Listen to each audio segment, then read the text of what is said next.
Hello everybody, Christian from Treasure Town here, and today we're going to be talking about the top 10 most valuable ultra-modern varieties and errors to look for in pocket change or collections. And the exciting thing about all of these coins is that they're all repeatable. So none of these are one-off finds except one of them, which I can explain why it's very likely that it's repeatable. And they're going to range in value up to almost $100,000, though the first one is going to be pretty cheap. And right here we have a 2022, this one is minted at the Philadelphia Mint quarter. There's a ton of interesting things to look for on quarters, and here it's called the Drooling Washington die chips. So I think it would be helpful. Some of the videos I've seen don't explain quite as well what's going on. Basically, die chips happen when dies are used to strike coins. They are on either side of a blank planchet, which is like the blank little quarter disc with the copper nickel. They hit the coin and they leave the impression. And so what happens after striking a lot of coins, and this is important to know for the rest of the video, is that they'll wear down because they're literally hitting tens of thousands of items and it's a really high pressure environment. And so when the die breaks, it's called a die break. The smallest version of that is like a die chip, and it's often on some of the devices. So it's not going to break hitting like the main field over here, but instead it might break right around Washington's mouth, for example. And so that happened on this example, and this one only sold for 10. Some nicer examples have sold for more, but I also don't want to give a false promise of a ton of value. So that's number 10. Number 9 is the inverse. So this is the Tuskegee Airmen 2021 Washington state. I think it's like a Parks quarter. Yeah, it's a Parks quarter, and this has the opposite. So it's what's known as a strike through. And this doesn't happen. You would think if a die breaks down, it would, and I probably didn't explain this that well in the last one. If a die breaks down, it would have like an impairment that goes into the coin, but instead when it breaks, metal fills the gap that the little piece of metal on the die has chipped off. Here we have the opposite. So it's frequently, and I believe it could be like a grease strike through, but basically a fair amount of these coins had either grease pooling or just some sort of thing came between the planchet and the die that was striking it.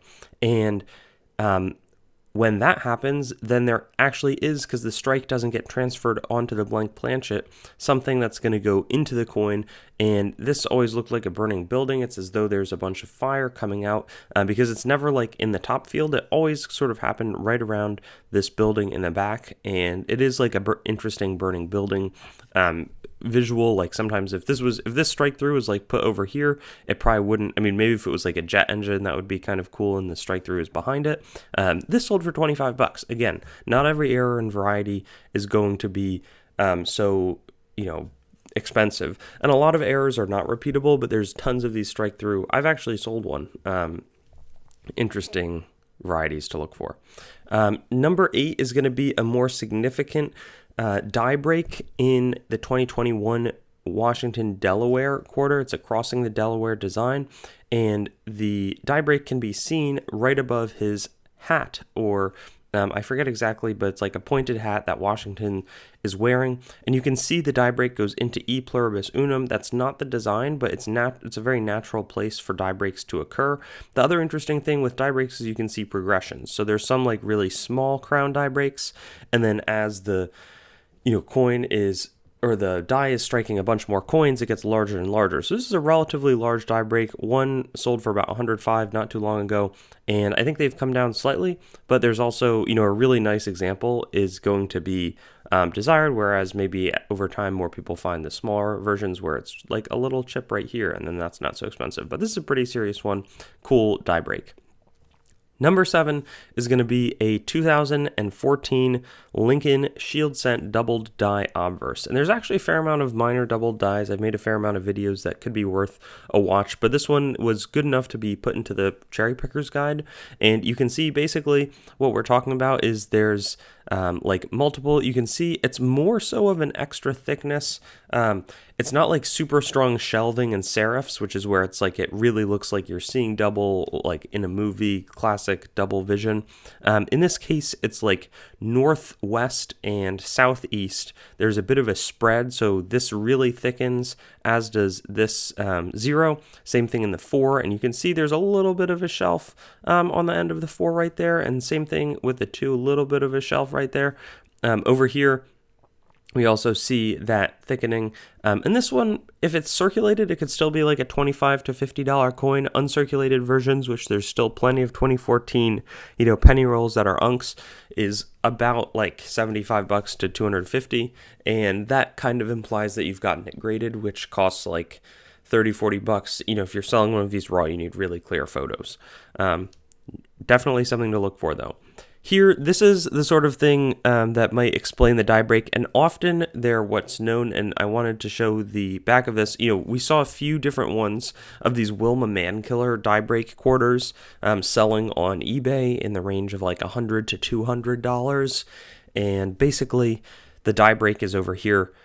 You can see very prominently, retained means it didn't fall away. So in this case, it's really distorted the metal of the coin, and on the reverse, basically there's all of this metal that's like pooling on this side and like flocking to this area of the design.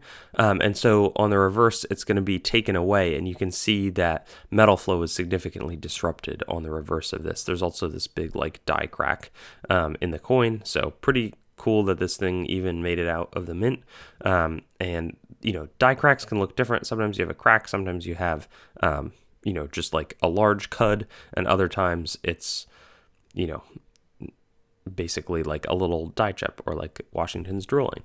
And the same thing has happened on some of the pennies. So you're probably seeing a theme there. It's not, I think there might be like one more die break, but in 2021, and right here we have 2 different images because I want to talk about that progression of how it works. So a die break is like this first one over here.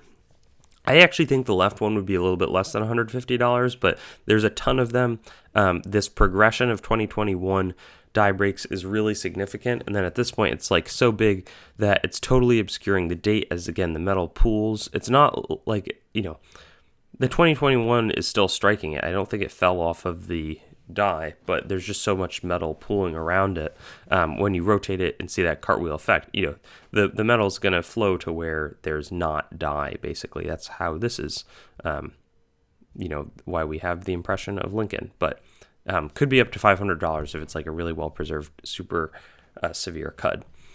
And I'm realizing that it looks like I actually snuck in 10 coin or 11 coins here. This is also number 5. 2020 has a pretty interesting die break and retained cud. This one on the reverse, you can see, and it's also, it like fully breaks through the coin, which is pretty neat. Sometimes you just get it on one side. Like here, I guess, it hasn't fully met. On this one, it has fully gone through the coin. This one sold at Heritage Auctions for about $1,400. 2020 had a pretty significant one. I think this one is viewed as a little bit rarer than this 2021, so it's definitely something that I would be looking for. I don't need to explain exactly all the details of what a die break is anymore. This number 4, this is a very recently discovered one, and one of them actually sold for $1,100 in 2023. It's these Extra V shield scents, and VDB, I think it's Victor David Brenner. He was the person who designed in 1909 the original design for Lincoln, which was pretty significant. It was his 100th anniversary of his birth, first time that he was going to be celebrated on a coin, or like any person was celebrated on a U.S. circulating coin. They had Christopher Columbus and Queen Isabella on some of the commemoratives, but never before was like the penny or the nickel or the quarter. And so he put his initials VDB on the reverse prominently, and that created the 1909 VDB and SVDB pennies. On this side, it's pretty interesting. I think it's just some sort of die abnormality, and they just put a V right there was something in the die, like a misplaced V, extra V. And so NGC recognizes it as a variety. They're currently selling raw for $60. The only thing is, people can get boxes of the 2023 Lincoln Cents and look through them, and so it's very unclear. I think somebody I was talking to found 8 in the box that they searched. So they could also be given the coolness of a VDB era, it could hold. My guess is that prices would come down in the near term until we have a better sense of just how many of these are out there. That's the only issue with the ultra modern varieties. Number 3, a little bit less probability. I kept it at 3 just because they're possible to see on a bunch of different coins.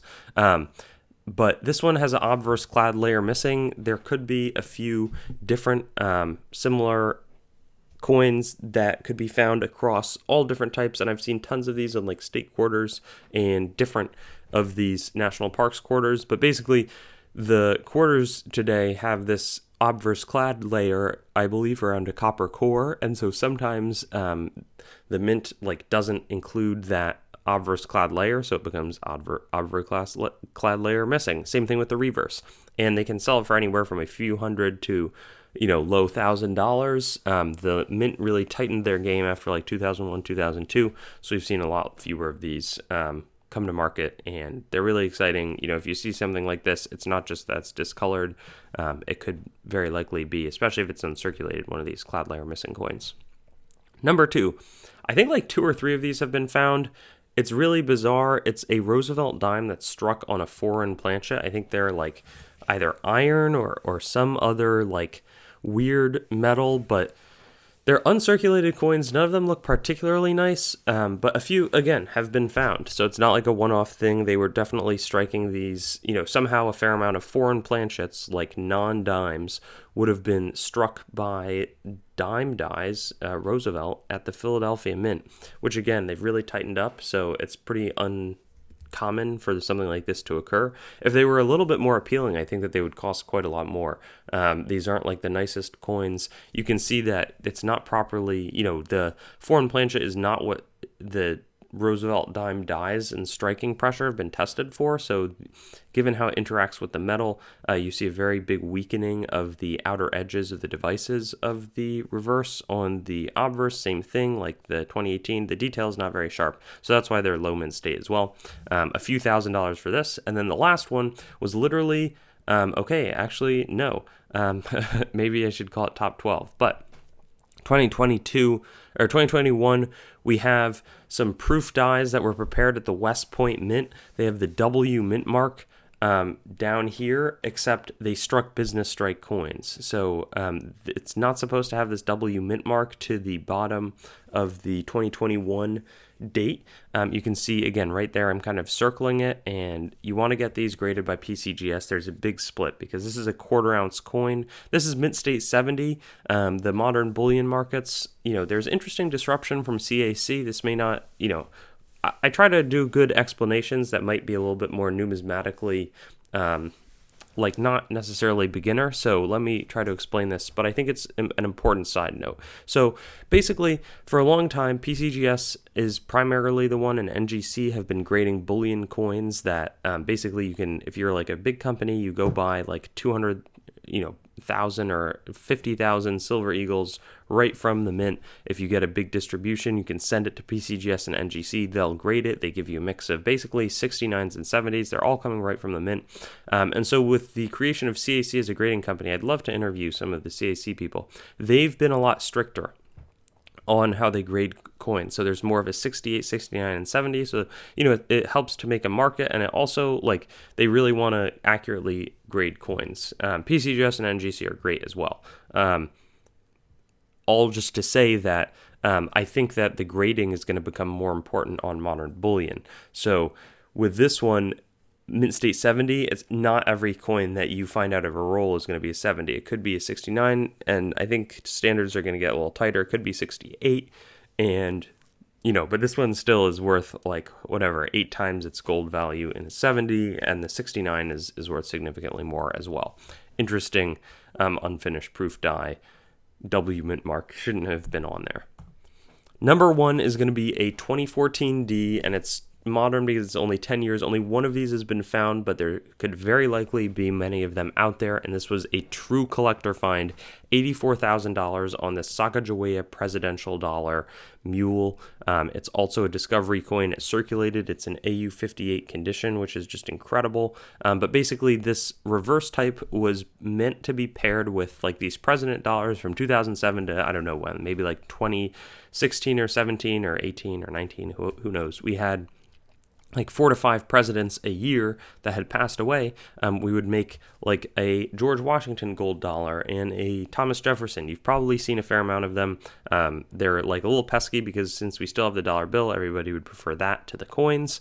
But we also had this Sacagawea, like these Native American dollars, and so we paired her, and she would have had like different Native American reverse types, but this Statue of Liberty is supposed to go with the presidential dollar, but somehow they're striking the same planchet of coin. One of the obverse dies of the Sacagawea and one of the reverse dies of the presidential ended up striking the same planchet, leaving this mule coin, which is like when a horse and a donkey procreate, they make a mule.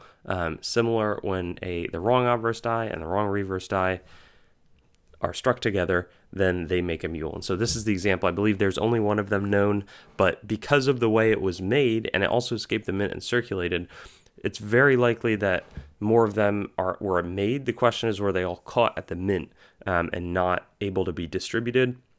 That's the million-dollar question. But hopefully that explains exactly what's going on here. So you want to look for this presidential dollar with a Sacagawea obverse.